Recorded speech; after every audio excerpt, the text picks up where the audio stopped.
This is Biodiversity Cell of Symbiosis greeting you all on behalf of Symbiosis International University and all the students who are present here and our guest today and resource person Aditi Devdar. So about Aditi and her work, everything will be explained by Harshita later. She will be introducing. And Aditi, I'll introduce you as well as any new students if they have joined today and for the first time, or some outsiders if they have joined today about Biodiversity Cell. So Symbiosis Biodiversity Cell, we started in 2018, which is a result or product of our 3 years, 2.5 years work prior to 2018.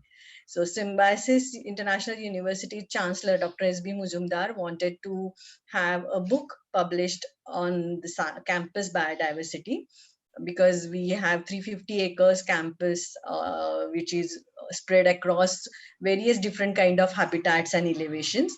And in those 3 years, we could document around 200 species in our campus, and we came up with a book, Fauna of Symbiosis International University. The book gave us the strong push to keep on continuing. And even though the project got over, we convinced management to have biodiversity cell, which will work on 3 pillars. First is continuous documentation, because both those salmi, even if we could document 200 species, we knew that there will be more coming on, and if we keep on documenting or doing work, we will definitely find more species. And also in that way we can work on habitat protection also, and education awareness. So the 3 pillars I was mentioning is continuous documentation, education and awareness, as well as conservation. And luckily management got convinced and biodiversity cell came into existence. So in 2018 August I started working, and somehow 1.5 year we did really good. Still we are doing, but now I have lost my students to COVID-19 in terms of physical presence. So from March 2020 everything is stopped, students are locked down at their homes, and this online Sunday special session came into existence, and it's luckily going good. And resource persons like you and many others, they are coming and guiding us. We started it in September 2020, and since then every Sunday this fantastic enthusiastic students, they join us, and we get to listen and hear and take guidance from people like you. With this, I'll welcome you, Aditi. Thank you. And Harshita, you can take it over from here. Thank you so much, ma'am. A very good morning to one and all present here. I, Harshita Anulekha, on behalf of Symbiosis Biodiversity Cell, welcome you to today's session on dry leaf, not wastage, but utilization. We have with us Aditi Deodar, creator of the forum Brown Leaf and a founding director of Jeevit Nadi Living River Foundation. Having done her post-graduation in mathematics, Aditi went on to work in the IT for 6 years, which exposed her to various experiences in analysis and automation during her tenure there. Following this, she worked as a software consultant for an NGO involved with watershed development, where she acted as an interface between the domain knowledge and the IT team, developed tools into her software, and visited villages to talk to people and understand ground realities. In 2013, she completed postgraduate diploma in natural resources conservation and management from Ecological Society, Pune, which became a turning point in her life, nudging her in the direction of 2 increasingly abundant problems: polluted rivers and dry leaves. Her story is one of constant determination, thoughtfulness, and the zeal to give back to Mother Nature. Her well-rounded knowledge and experience in technology, environment, and social awareness is something to look up to. Before we start the session, I would like to inform that if anybody has any questions, you can unmute your mics and ask them at the end of the session. Meanwhile, in case you have any questions, kindly type them in the chat box. Without further ado, I would now like to invite our guest for the day, Aditi Deodar, to give us deeper insights on certain environmental concerns and well thought out solutions for the same. It is a pleasure to have you with us, ma'am. Please take over. Thank you, Shilpa and Harshita. I'm very happy to be here and have a chance to interact with all of you. So very good morning to all of you. And so I will just start sharing my screen.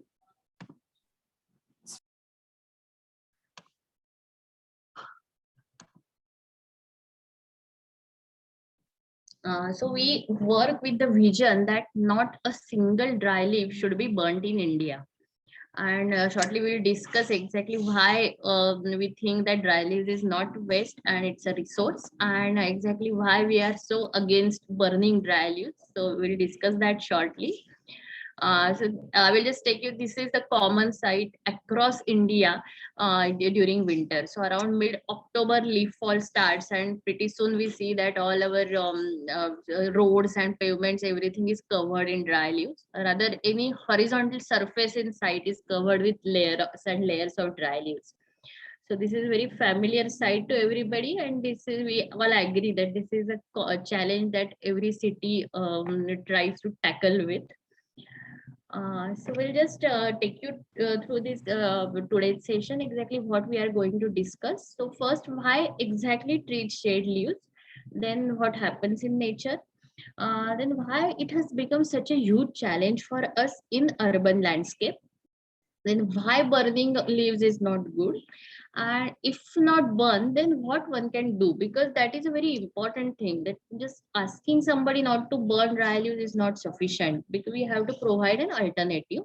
So we'll discuss about that, what are eco-friendly solutions to managing dry leaves, and then how I as a brown leaf forum can help you in that. So first we'll go back to our botany in school days. So why trees shed leaves exactly? And so actually shading leaves is an adaptation by the trees to cope with the summer heat. So as we know, India is in a tropical country, and we have exceptionally harsh summers. And but the leaves have small pores on them called stomata, and you can see the larger view of that, and through these small pores stomata on the leaves, the trees exchange gases and water vapor with the surrounding atmosphere. So the water is absorbed by the root system of the tree, and that water is transformed or transferred to all parts of the tree, and ultimately through the stomata on the leaves this water goes out, and that process is called evapotranspiration. So through leaves, what the trees lose its water. So it's actually a mechanism of thermoregulation for the trees. But what happens in summer, as you know, there is water scarcity. So all this soil surfaces, everything is relatively dry. And that is the time when these trees cannot afford to lose any more water. So whatever little water that is available, they want to use it to the optimum. And so what will be the best strategy to do that is to just get rid of these leaves through which the tree keeps on losing water. And that's why to cope with this water scarcity in the summer, in the winter itself, the tree starts its preparation, and that is shading of these leaves. And so that leaf actually is, a leaf is amputated, so there is a wall that gets formed, cellular wall, and all the supply to that leaf is because of that wall is prevented, and that leaf starts drying, and eventually it falls off from the tree. So that is the mechanism.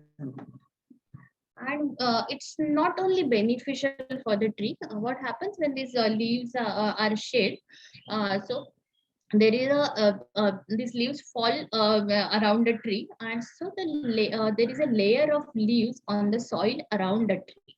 So as you have seen that the soil gets covered by these layers and layers of dry leaves.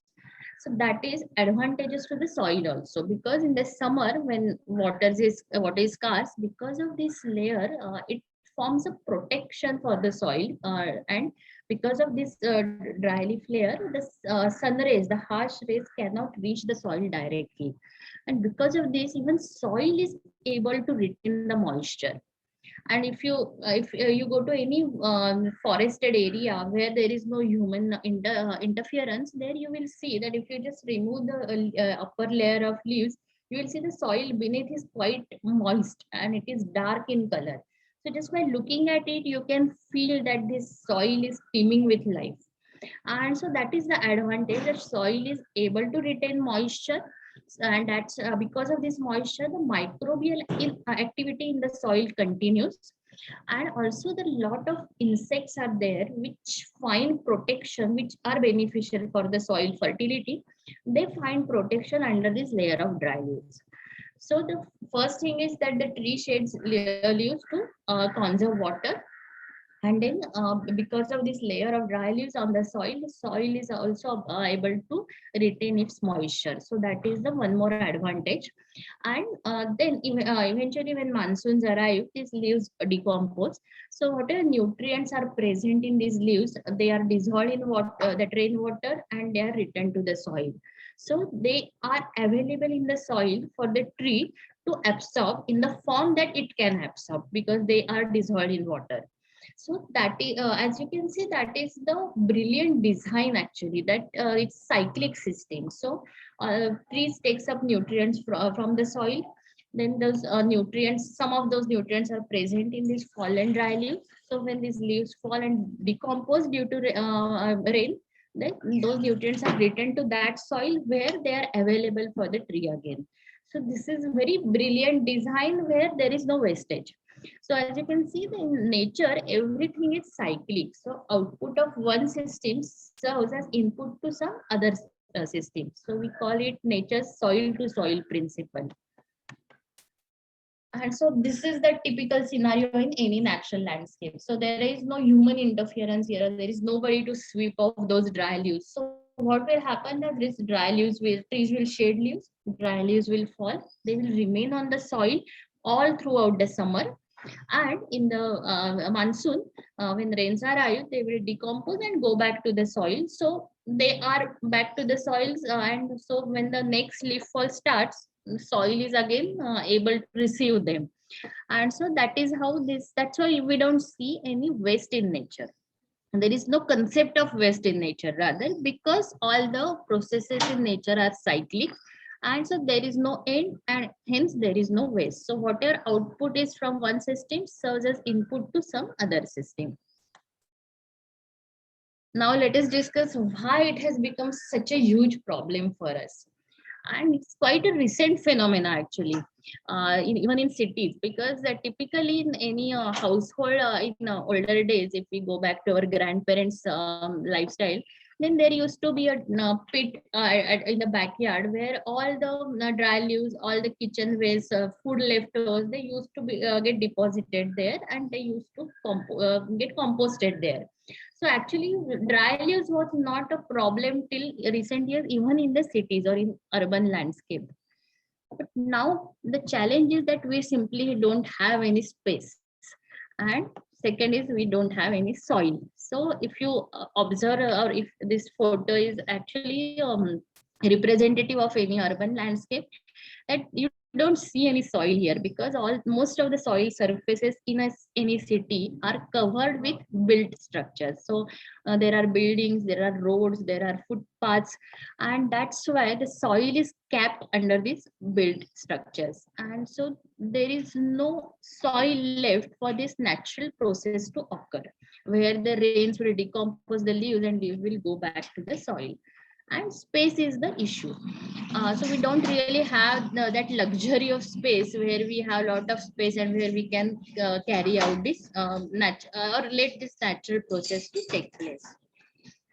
And so this is the typical challenge. And why soil to soil principle doesn't work is because the soil has to be there. That is the underlying thing. And this is the typical scenario where we see the dry leaves fall, but they don't fall on the soil surface, but they fall on the concrete surface or any non-porous surface.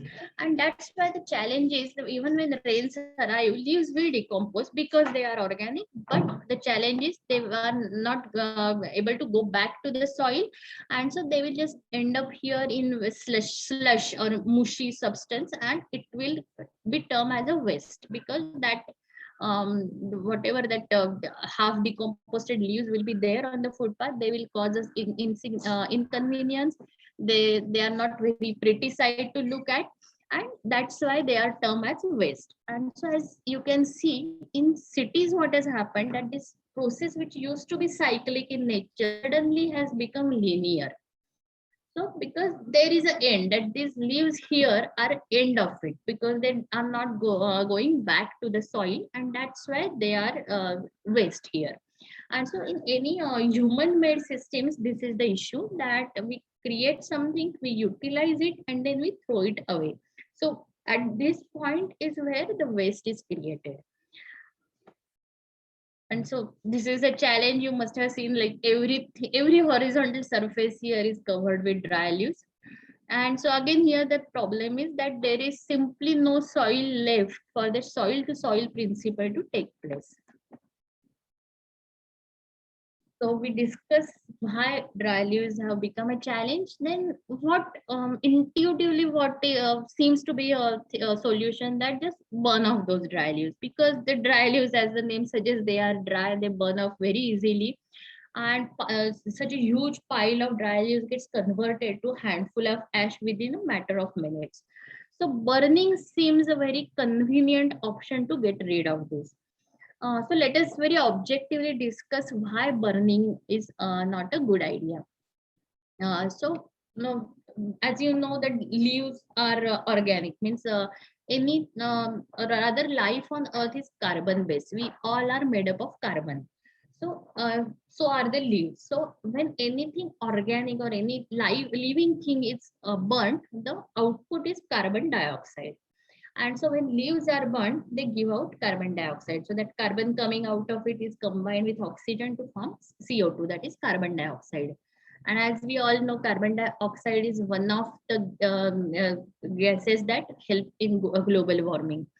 With a burning of leaves, we are adding a CO2 to the atmosphere, which is helping or which is aiding global warming.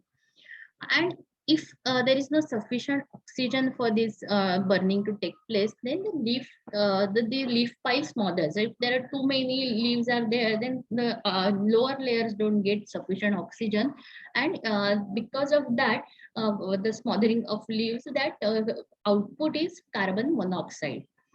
So carbon monoxide is also a gas which helps in global warming, and its contribution to global warming is around 243 times more compared to carbon dioxide.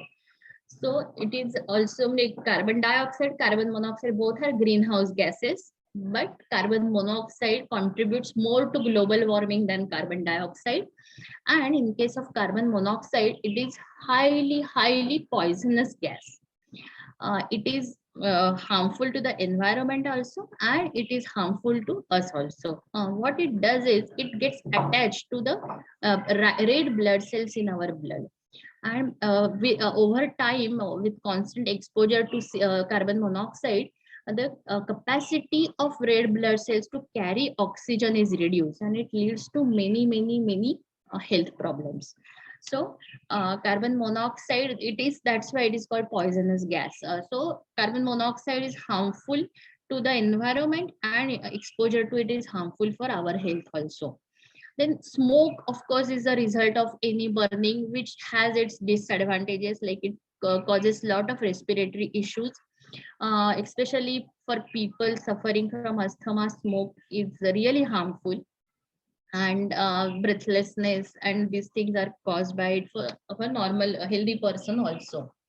And so that's why what happens, so burning of leaves adds this greenhouse gases like carbon dioxide and carbon monoxide to the environment.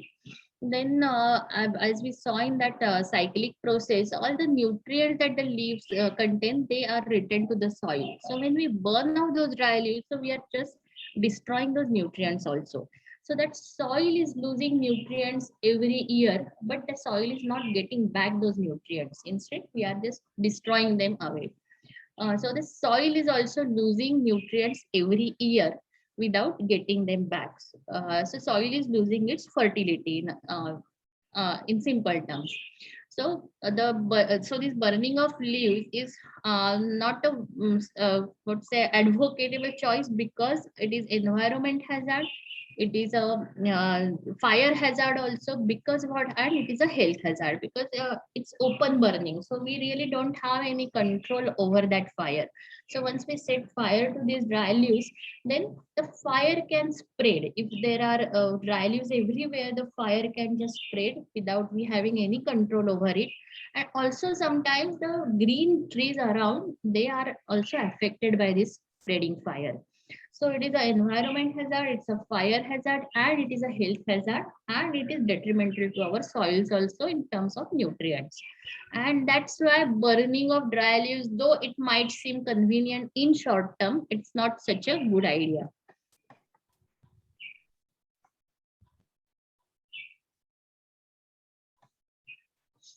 Then the second thing is, and which is quite heavily practiced in the urban areas, is that just collect those dry leaves in gunny bags and just dump it in the municipal waste.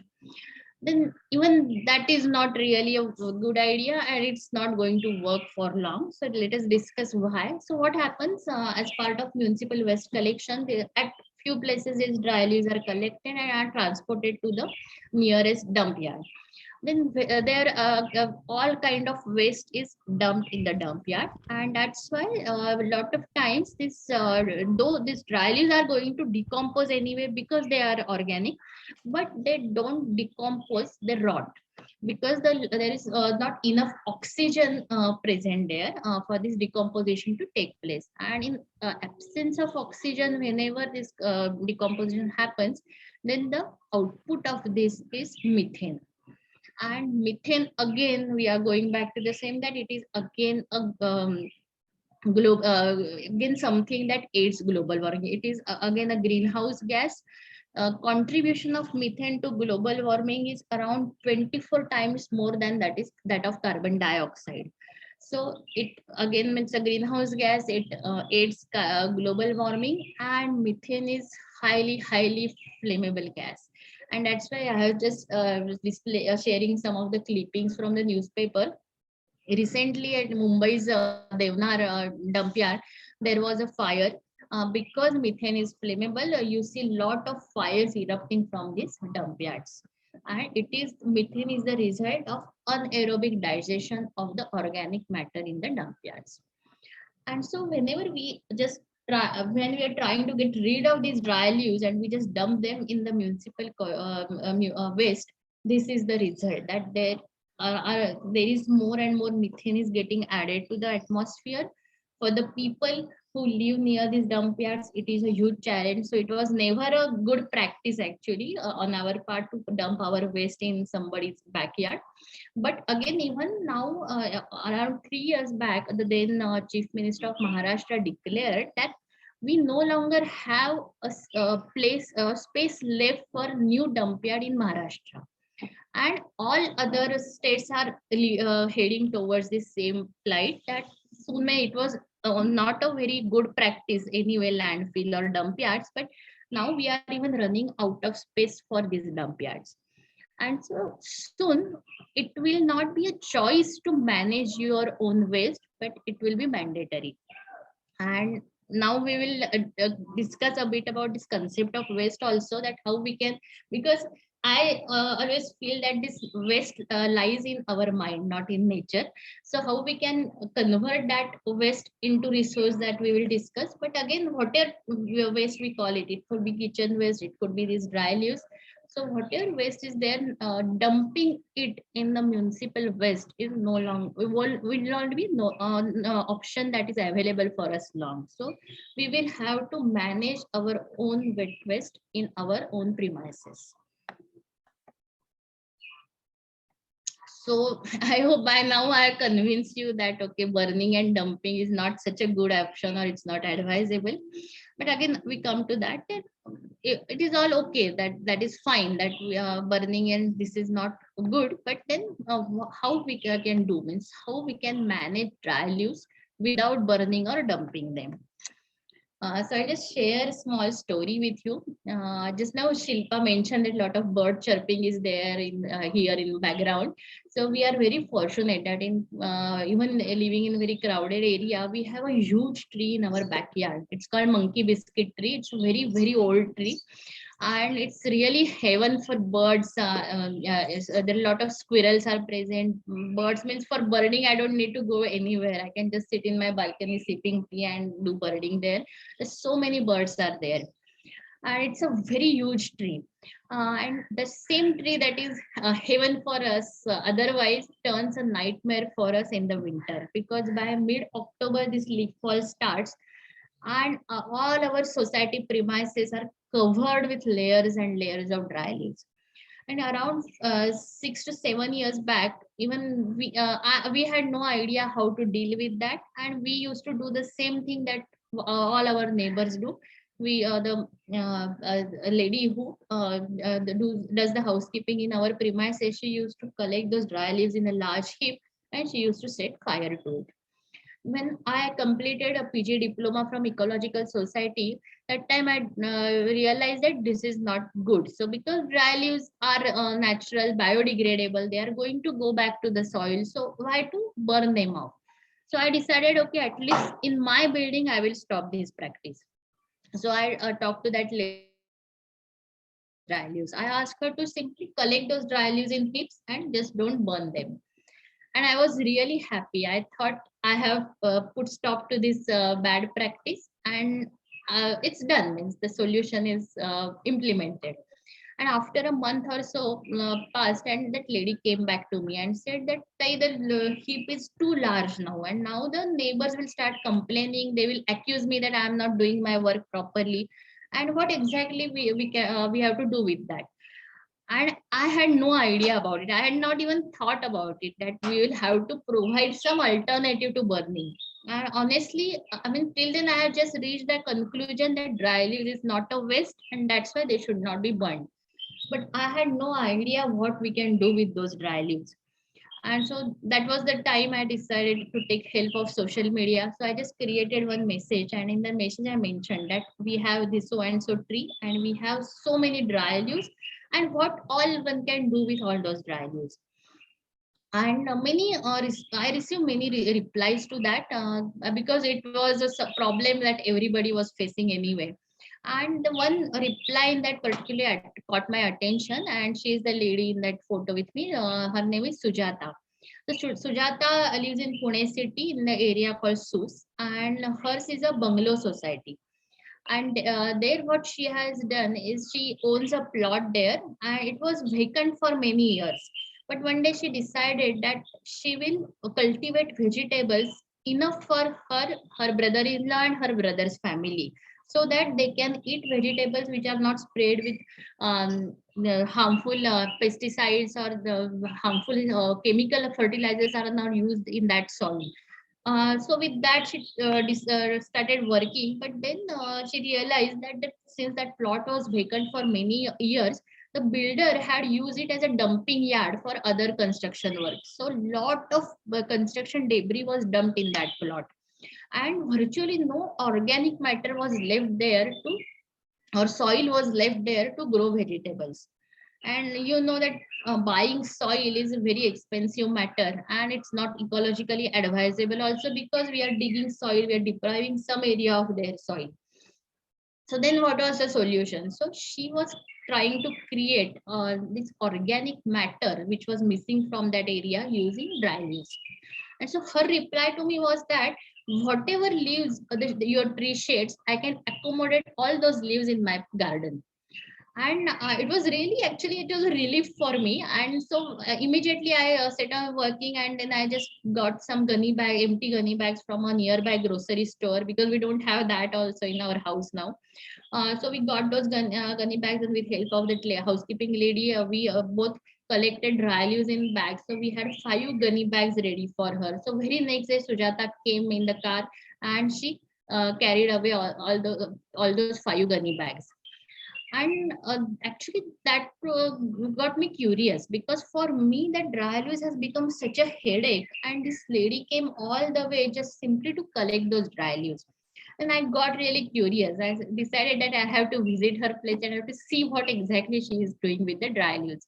So I visited her place, and that plot, really I cannot describe it. It was like that green patch in all that concrete jungle, and it was beautiful.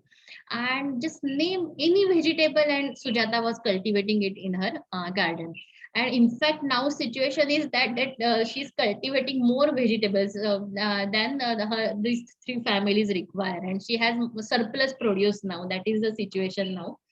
But that time she had various fruits, various vegetables, and it was amazing what she had created in that plot. And when I saw her plot, I realized that even if I donate every single leaf from my tree, still it's not going to be sufficient for her. She needed more than that. And then I talked to her. Then after her interaction with her, I started talking to other terrace gardeners. So as you know, in Pune city also, the grow your own food is, that movement is on rise. So taking on footsteps of Bangalore now, Pune city also, many people are utilizing their empty terraces to cultivate vegetables. So I talked to many of these terrace gardeners, and then I realized, just like Sujata, all these people had this problem that they wanted dry leaves, but getting these dry leaves was not easy, because as you know, dry leaves are considered as waste. So if anywhere on the roadside, if you see heap of dry leaves, people just start dumping garbage in that.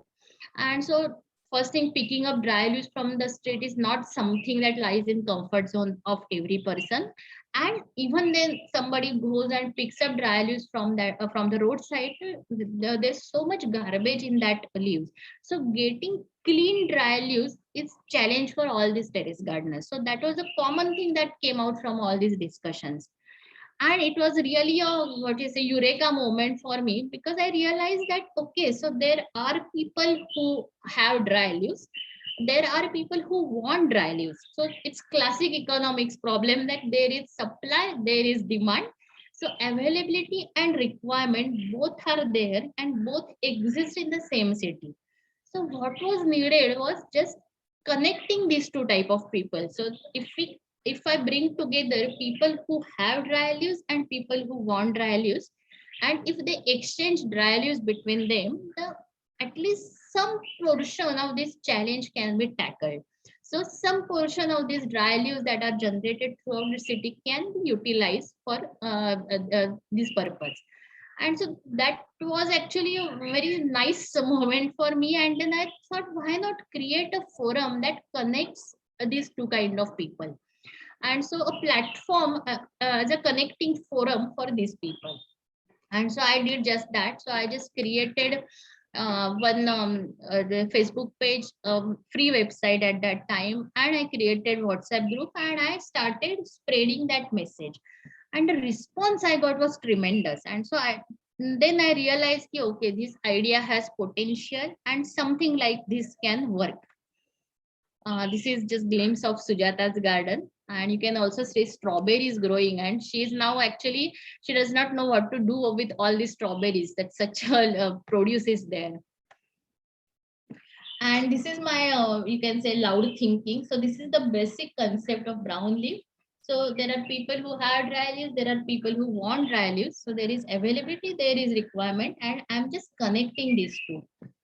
So this is the very core concept of this brown leaf forum. And so I created this forum with the vision that not a single dry leaf should be burnt in India. And then our mission became that help people manage dry leaves in eco-friendly manner. And so we discussed that what solution or alternatives that exist to burning. So these are mulch, compost, and donate. And this is the priority also. Mulch is the something which we advocate first, then composting, and then donation. So in case mulching, and we encourage people to mulch and compost. But in case that is not possible, or some societies have surplus even after mulching and composting, then donation is the third option. And Aditi, yeah. what is the difference between mulching and compost? Yeah, we'll discuss all these three options in detail. Okay. Yeah. So we'll discuss about exactly what happens in nature and how we can implement these two components in city also. So this is just a glimpse of all these terrace gardens that are blooming on dry leaves. And we'll discuss this mulch compost detail, all three options in detail. So mulching is, as we saw in that earlier picture, where it's a natural landscape where dry leaves fall and they remain on the soil. So that is actually rule of thumb, that soil should always be covered with something. So it can be green mulch, so it is the grasses that grow naturally on the soil. It is some creepers that grow on the soil, that is called green mulch. And in case that is not possible, then we cover them with a layer of dry leaves, hay, anything. But soil should always be covered, because what happens if you actually compare that, if you there is soil at the roadside where that soil is constantly exposed to the sunlight, then just looking at that soil, you can see that there is no life left in that soil, because that soil looks very compacted, because there is no moisture. See, if there is no moisture, there is no microbial activity in the soil, and soil is, you can say, it's lifeless. And as opposed to that, if you see the soil in the forest, then it is dark, it is moist, and it is teeming with life. Lot of insects are there, and lot of microbial activity which we cannot see with our naked eyes, but which is present in the soil. And that's why the same has to be implemented in our garden also. And so this is the cyclic system that we discussed. And so what we can do, so now in cities we understand that we cannot have this natural process as it is, because we cannot just let the leaves fall and remain there for till the monsoon, because we don't have space, and many times we don't have soil there. So what we do is, wherever we create a garden, so it could be a garden like this where we have beds, or it could be a terrace garden where we have containers, or it could be any 2 or 3 pots in our balcony. Size of the garden doesn't matter. We can implement this mulching in our created garden. So just like you see in the picture that this there is soil beneath, and this or compost, and then it is covered with layers of dry leaves. And these are this cauliflower, cabbage growing on the same mulching layer. So what is the advantage of this? That the with these covers, as we discussed, that soil is able to retain moisture. It is able to retain the microbial activity, and that's why there is life in the soil. There is fertility in the soil. And how we can achieve this is, we just take handful. If we have a pot in our balcony, just take a handful of dry leaves, if possible crush them, and just spread them over the soil surface, and done, that's it. So what happens, eventually these dry leaves decompose, and all the nutrients in them are returned to the soil. And so the soil also gets protection from the sunlight, it also receives nutrients. And what happens, whenever you are watering a pot, you will observe that rapidly the water goes out from the outlet or the holes at the bottom of the pot, and that water is often muddy.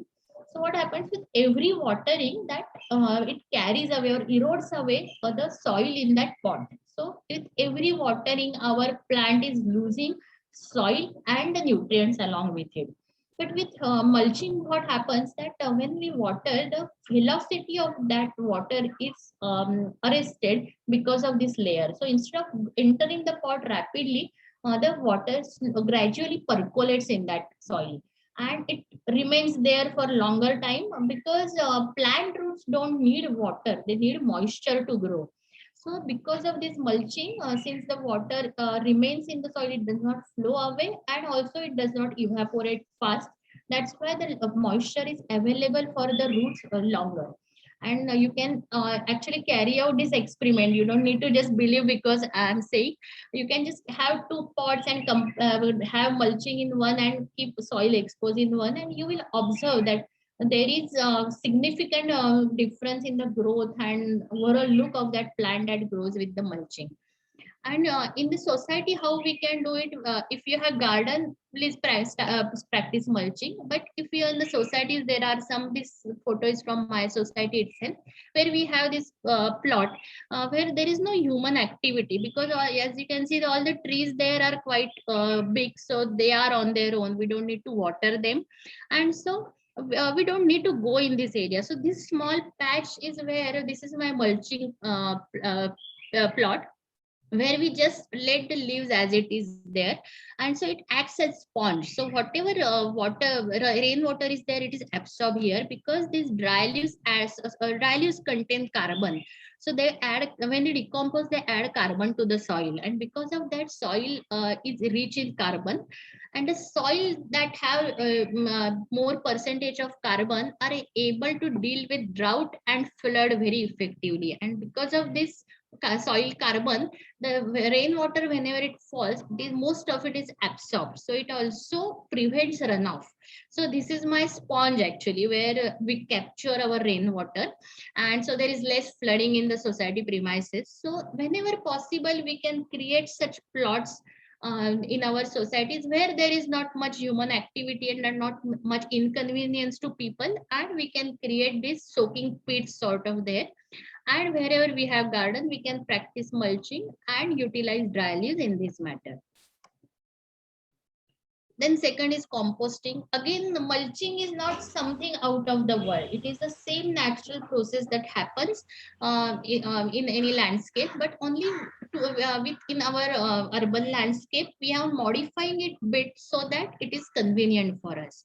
So same is composting. So as we saw with rains, the leaves decompose and the nutrients are returned to the soil. So same thing we are going to do, but now as we discuss in city, we don't have that luxury or space to wait for the rains to arrive and then decompose those leaves. So what we will do, instead of letting the leaves where they fall, we will collect them or take them to the convenient place in our society premises, and instead of waiting for the rains to do all this work, we will expedite the process. So what will we will be doing? So composting methods are three. One is pit composting, that has been practiced for many years in India. So where we have pit and we just deposit dry leaves in that. Then there is pile composting. So just create a pile of dry leaves and carry out composting. But all these two methods are actually don't look very clean. So some people find it shabby. So then there is a third method, which is quite practiced quite enthusiastically in a city, that is enclosure composting. So we create some enclosure, we deposit dry leaves. So process is same, only the way we are doing is a bit different, because the enclosure looks neat. It looks like some serious project is taking place, and usually even housekeeping staff also prefers this method, where people can see that they are doing some work. So this third method is enclosure composting. So enclosure could be anything. It could be a metal mesh, or it could be something like pigeon mesh, which is very easily available in any hardware store. And for the composting process, there are three vital factors. We jokingly call it ATM, so it's very easy to remember. It's aeration, T is temperature, and third is moisture. So these are vital for the successful compost. So aeration means it should have sufficient oxygen. If, as we discuss, if there is no oxygen, the process turns anaerobic. Anaerobic respiration, anaerobic decomposition is also a natural process, but output of it is methane, which has foul smell.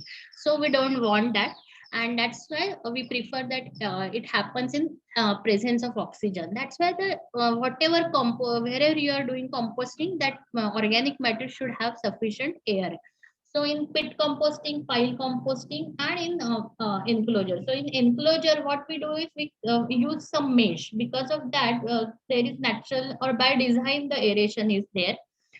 In pit, what happens, we insert PVC pipe in that with holes in it, so that air gets it keeps circulating in that pipe. So even the lower layers in the pit also get sufficient oxygen. If we are doing it in a drum or something, because for first time compost, I suggest start with anything that you already have at home. Don't go and invest as yet. So start small. So if you have earthen pot, well and good because it is porous by nature. But if you have some old drum or something, then just poke holes in it. So holes should be sufficient that there is a lot of air available. So just take care that it never turns anaerobic then, because there is unpleasant smell, and that is where 80% of these composting projects fail, because people get scared, then family members start complaining about that smell, and that's why these projects are stopped. So just take care by design itself that the process is not anaerobic.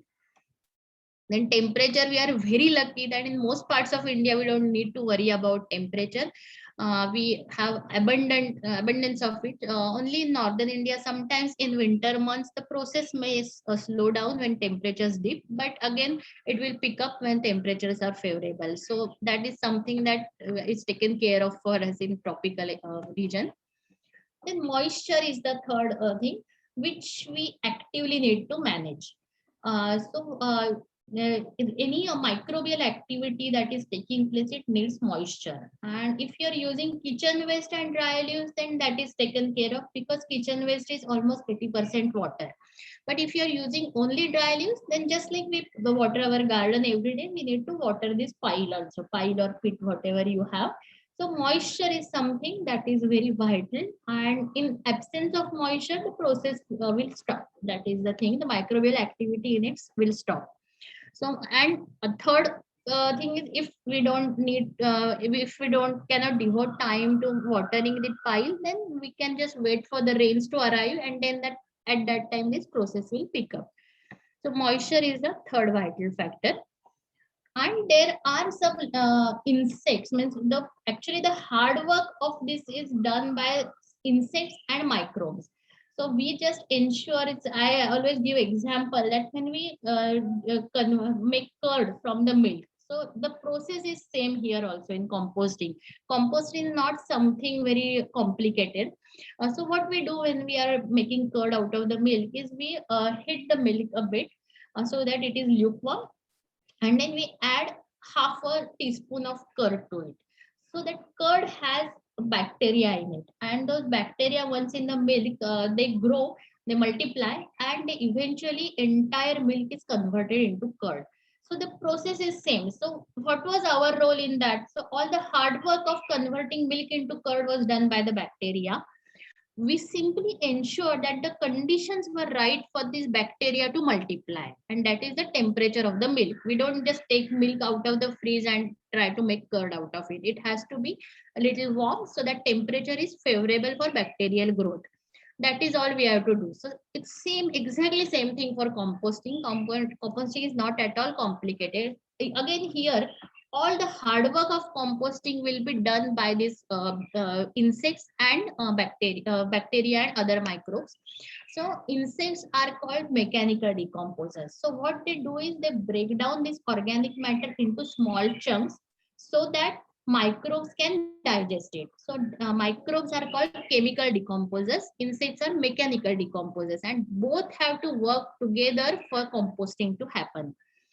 The good news about this is we don't have to do anything here. Whenever there is organic matter, insects will automatically come there. So they are our helpers. The problem is that they are not very attractive, and that's why whenever people see, there is a disgust, a repulsive feeling is there, and people get scared when they say insects. So we get a lot of frantic calls from the people that there are so many insects in our, something has gone wrong. But we tell them that don't be concerned if you see insects, be concerned if you don't see any, because insects are there means your composting is going on well. Then I have just providing a glimpse of some of the insects. These are white grubs, the prawns like thing you are seeing. Then there are wild roaches. So these are wild siblings of our domestic cockroaches. So these are smaller and dark in color. And then here you can see the maggots of black soldier fly, BSF. Now again, the confounding thing about it, I agree they are not very attractive, but the main concern for people is that these insects will invade our house. So that is not going to happen because all these cannot survive outside this composting pile because they need organic matter to chew on. They will never enter our house. Sometimes what happens if whatever compost, wherever you are doing composting, if there is lot of sunlight is there, then all these are insect, they hate sunlight, they love darkness, and that's why if there is lot of sunlight, then they come out of the composting pile looking for shade. So that is the thing where you can see that these maggots are coming out of the composting pile. Then the easiest solution is to just cover this composting bucket or whatever you have with newspaper, so that there is no direct light and these insects will happily remain where they are. So this is one more I actually emphasize because this is again a point where composting projects fail because people get scared and they stop this whenever they see insects. So usually what happens whenever we go to water this pile, at that time itself we will be able to see their presence, because otherwise, as I said, they are shade loving insects. So they will be inside the pile. Only when we water they get disturbed and they run around, and that's why we see that okay they are there. But we don't need to get we have to see them as helpers because they are doing all the hard work. And in fact, they say about the bacteria that if bacteria stop working within 2 days, our earth will be covered with garbage. We will be drowning in our own garbage, because that is the role of the bacteria, that is or significance of bacteria. So these are the microbes like bacteria, fungus, and many other, and these insects which will be helping us in composting. So this is the result. So actually it looks like soil. The ready compost looks, smells like soil, and it is really worthwhile experience. Whenever we harvest our own compost, then that is such a happy feeling. And then that is the point where we know that this person will never go back to burning dry leaves or dumping them once we see this result of this composting. So only challenge is we getting first successful harvest. That is the challenge. And till then we have to do this awareness generation. We have to do a bit of hand holding and support. Once we achieve this step, then that person is converted for life. That is the thing.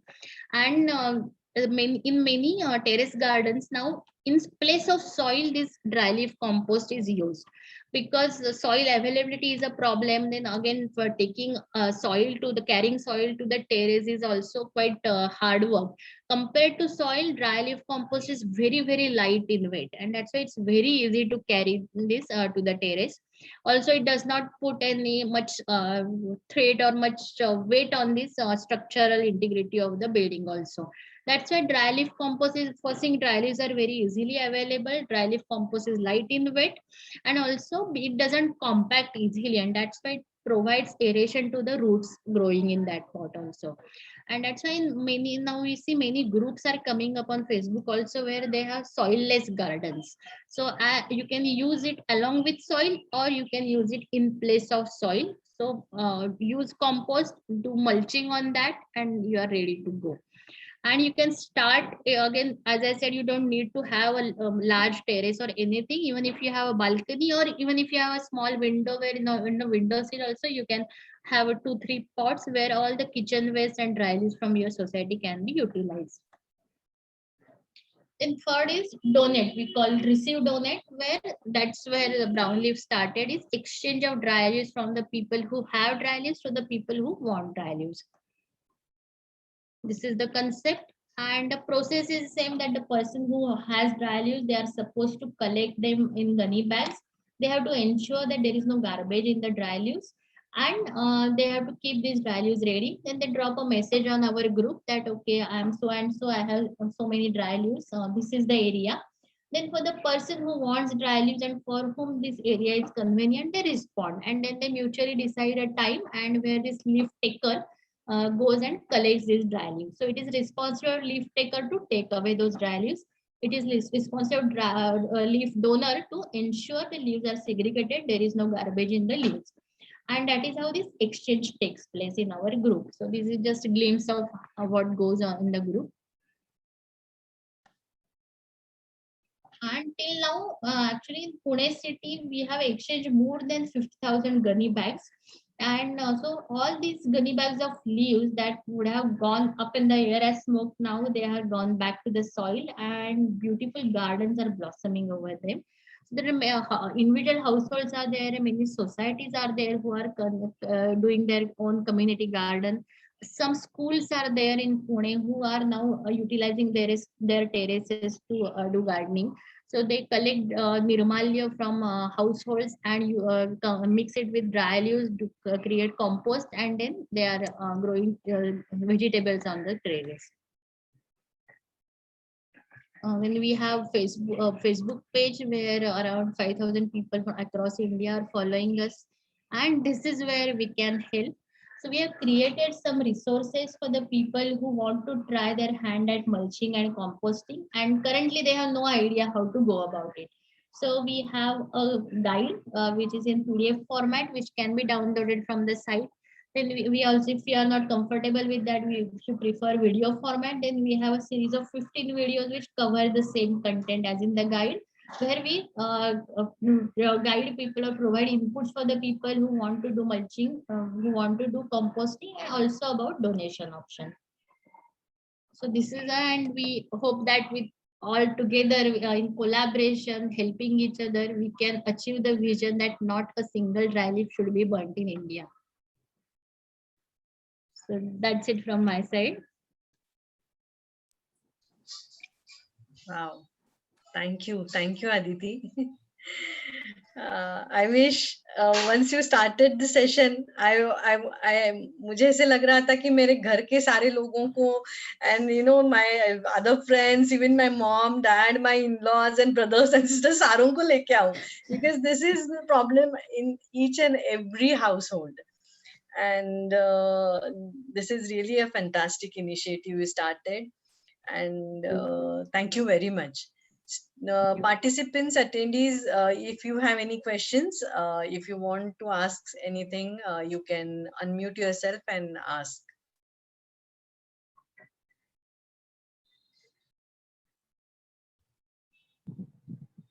Hi, I have two questions. I have a two-part question. The first one being, when we talk about burning leaves, you mentioned that it's not very eco-friendly, but when we think of jhum cultivation, slash and burn, so burning is considered of very high value that it returns the nutrients to the soil in a faster process.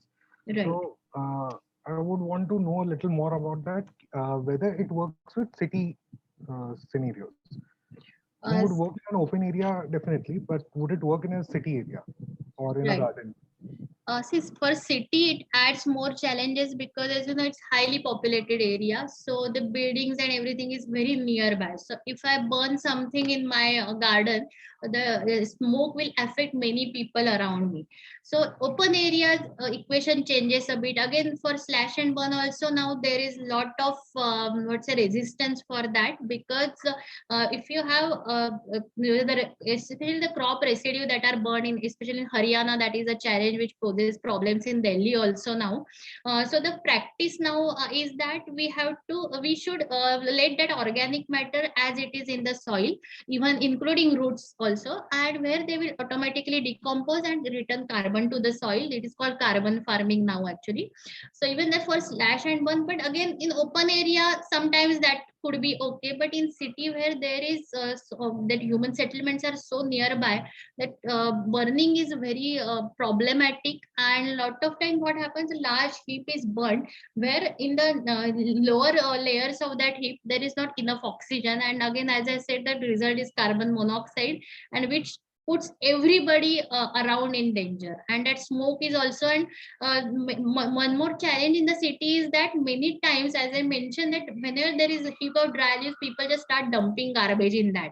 So when that heap is burned, there is a lot of plastic gets burned along with it. So which is again highly toxic smoke that gets produced.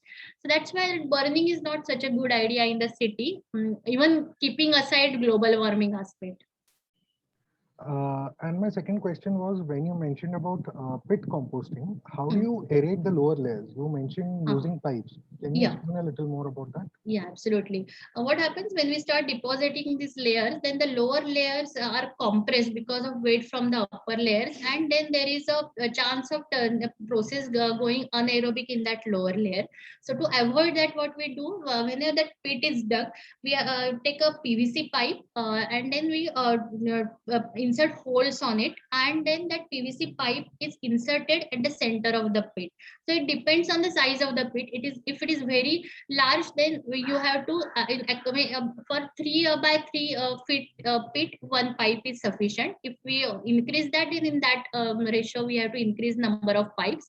So just insert that pipe, make sure that pipe at least 6 inches is inside so that it stays erect, and then this pipe should be such that height should be such that it comes out of the pit, so that the upper end is outside the pit. So and just start depositing the leaves. So what happens, because of these holes, that air gets channeled, and even the lowermost layer gets air, and that's why there is enough aeration in the layers.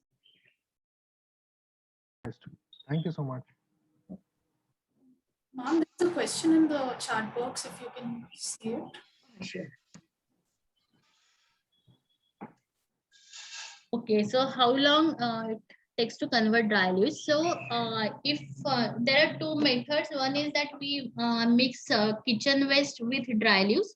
So kitchen waste, anything green contains nitrogen, and anything brown contains carbon. And nitrogen and carbon are both required for growth and survival or multiplication of the microbes. And when we have kitchen waste plus dry leaves, the process is faster. So within 1.5 months, you get this compost. In case it's only dry leaves, then it will take a bit longer because nitrogen is low in that. So it will take a bit longer. It might take 2 months or so. Again, I will like to add here that the compost that we get in the market, it sometimes it looks like the texture is like a tea powder, and people are very attracted or hung up on that look. So it is not necessary. If you're not doing it for commercial purpose, if you're doing only for your own sake, then you don't need to wait till you have that, because what you have to sieve that material to get rid of some chunks, or some twigs are there, or some uncomposted or half composted material is there. Then you get that tea powder like texture, but that texture is not sufficient for the not required for the trees. So what you can do, once you have, after 1.5 months, you will see that no intact leaf is left, or no intact organic matter is left, and that point is sufficient for us. So that is the stage where the composting is done, and you can simply utilize that compost. So you don't need to wait till you have that texture. So that is something where people are really hung up on that the compost should look just like that that we get in the market. So 1.5 month comfortably is the for the kitchen waste plus dry leaves. Okay. Um, So Kshitija ma'am, I think you got your answer. Yeah. So there is a message that where they say they have done it in bucket and in the lockdown last year. Wow, amazing. Shriman, yeah, okay. So good, fantastic. Even Shriman, I also had started kitchen waste and dry leaf waste compost in lockdown. So from 1 year, I am also having my own compost pits piled up in my balcony, and all my kitchen waste goes there, and other dry leaves also. So Wow. yes, lockdown has taught me that. Yes, ma'am. So plastic goes to Rudra Foundation, and kitchen waste and everything, it goes to the compost. So there is no work for garbage collection at my flat, at least. Okay. It's an amazing feeling, right, Shilpa? Yeah, With so much, so less goes out of our house as well. Yes. Right. Now from my home goes out is only whatever, jhadu the bite does. So little bit of that dust only. Right, So it's right. amazing to see that the garbage in my home has nothing to throw out. So yeah, it's really fantastic. That feeling is addictive actually. Then you focus more and reducing it more and more actually. But we need to spread, so at least those who have joined today, they can promise themselves and spread this across their homes and their friends and siblings. And you have seen how much effort even Aditi has taken, and just from a simple observer, and how the action has been taken by her end. And it is a fantastic initiative she has started in Pune. And we can take it, you all are from different cities, different states, and even countries, so we can take it everywhere. And really we don't have space now, and soil to soil matter is a fantastic idea which we don't get to see nowadays. So let's start today itself, those who haven't yet. So any other questions? Yeah, one more last question. If I want to donate brown leaves, how can I connect with you? How would I go about it? In Pune, we have this now. We have 3 WhatsApp groups now, where around 600 people are connected, and so the members exchange dry leaves. Brown leaf as such, we don't collect, go and collect dry leaves. It's a distributed model. So where the people who have dry leaves and people who want dry leaves, they connect on these groups. And actually, for leaf donors, I would suggest that now people are from outside Pune also. So I would suggest that we actively can go and look for leaf takers around, because leaf takers are around us. Means even in your own lane you will find that. If you just look at the top of the buildings, you will see some trees protruding from the tree, so you know there is a terrace garden there. So we can actually go for this, because believe me, as there is problem for people who have dry leaves, it is equally challenging for people to get dry leaves. So even the leaf takers are on lookout for the clean leaves.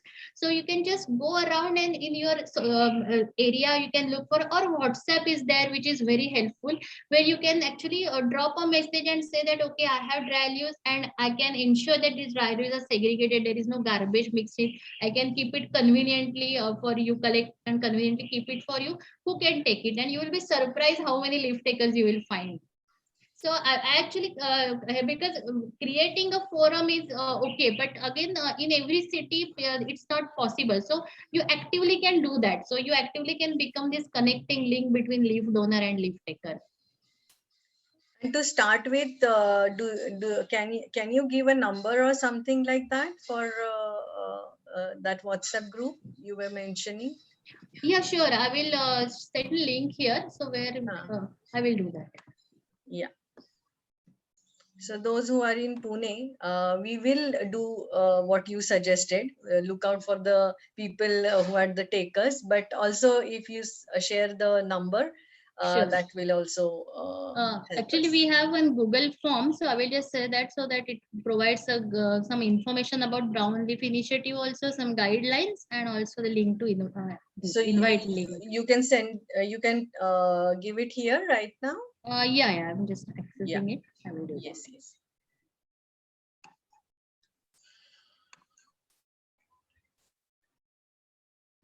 So I think it is really a wonderful session, Aditi, and we can take a lot more things we got to know also. Um, and I hope students also start working on it. Me myself, I can take it like at home level I have started, but at campus level, yes, we need to do a lot and lot of work, because in Symbiosis campus we get to see lot many our housekeeping maids are doing cleaning and jhadu thing and compiling that leaves from all over places, and sometimes it goes to the garbage, and sometimes it again, but if there are kachra, then they put it in the garbage only, because there is plastic and something, as you mentioned. Yeah, that is true. So I'll start working in at my campus level, definitely, which I haven't yet. And I shared that message in the chat box also. So there is a link where there is a form. Also, there is a link to the resources that I mentioned. So if somebody wants to do mulching, composting, they can simply download that guide. And to join the group, we have that. Okay, thank you. Thank you so much, ma'am. That was indeed an enriching session. Identifying Thank you. ability and requirement of dry leaves and acting as the bridge between them in order to make the environment a better place is beyond inspiring. As you mentioned earlier, people do tend to burn or dump dry leaves. Turning these brown leaves to something green through mulching, composting, or even donating are options most of us are unaware of. However, having learned this now, it is something we all wish to work towards in our own small ways and be part of this incredible movement. For further details on the Dry Leaf Initiative, I request everyone to visit www.brownleaf.org. On this note, I, Harshita Anulekha, on behalf of my entire team from SIBM Hyderabad, Hina Goyal, Akshay Tilak, and Syed Hassan, would like to extend our gratitude towards Aditi ma'am for joining us today. We'd also like to thank Shilpa ma'am for giving us this opportunity and for guiding us throughout the process. This was indeed a wonderful experience. Thank you all for joining us today. Thank you. Yeah, thank you, Harshita, Aditi, and I must mention, guys, Harshita, Hina, Hassan, and Akshay, they have done a fantastic job. Because I let me take this a minute to tell you that today's session we have to manage it in the last minute because another wildlife artist supposed to talk today. And thank you, Aditi, for accommodating in a very short notice. And Aditi was supposed to come later for interaction, but she accommodated very graciously, and so the team. Means I contacted them yesterday, and just in 24 hours they did a fantastic job. And I, in terms of guidance, I have done a least job. So fantastic, Harshita and Hina and Akshay and Hassan, you did a very good job. Thanks. Thanks, Aditi. And before we will leave, I would like to request everyone to turn on your cameras so that we can take a picture. Yeah, I please request all of you, those who are here, please open your cameras. I know it's Sunday, you must be leisuring aram se, but still, let's see. Those who can, please open your cameras. We can take a quick one picture and then we can depart. Hi, Pooja.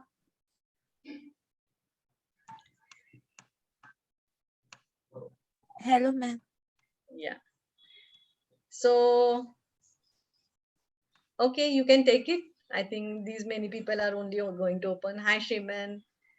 Prashant Shukla, open your video. Hi, Aini. Good to see you. Okay, chalo. Okay, thanks, Aditi. Thank you. And see you again. We'll call you Yes. again for interaction on Jivit Nadi. My pleasure. Yes. Okay.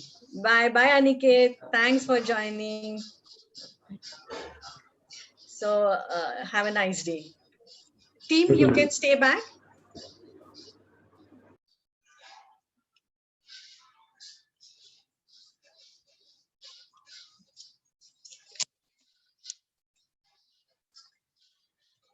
So Harshita, Akshay, Hina, good work.